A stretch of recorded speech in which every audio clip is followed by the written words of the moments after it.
In today's video, we'll be going over the OSI model.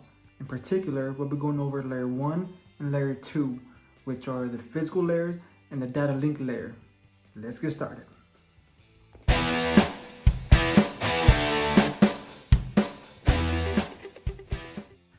Alright guys, how's it going? This is your host Josh, and welcome back to Networking 101.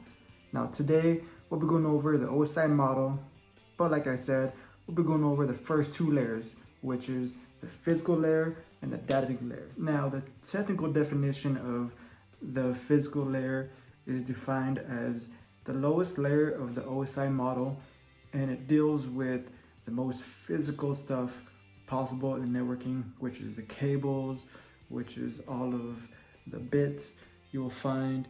It has the transmissions, the signals that go back and forth. You'll see devices such as hubs, just the basic devices that are able to send signals back and forth from one computer to another or one device to another. So that's why you'll see hubs out there, because they don't go more in depth, much like servers or routers.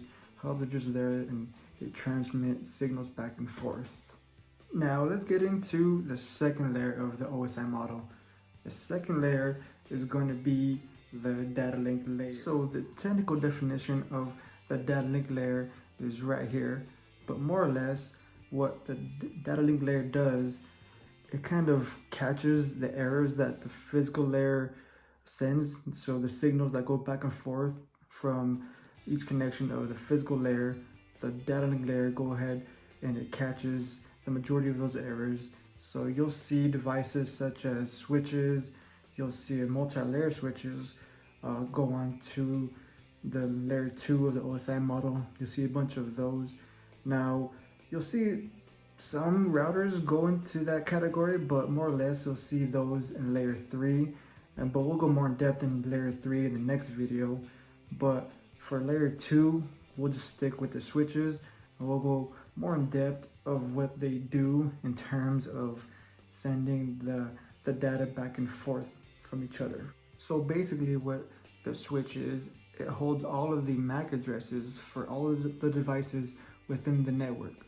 So if you don't know what a MAC address is, maybe you do, maybe you don't, but the MAC address, it's pretty much a unique identifier when it comes to each device, and that enables the switch to know what a device is being stored into its MAC address table.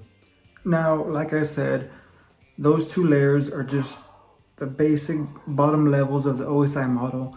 We'll go more in depth with the more upcoming layers, so layer 3, 4, 5, 6, 7, all those ones. We'll go more in depth with those, and we'll see how they interact with each other. You'll see layer 3 go with the routers and how they interact with the switches. But for now, guys, that's it. If you guys have any questions, comments, concerns, go ahead and post them below in the comment section. But until next time, I'm out. Have a good day.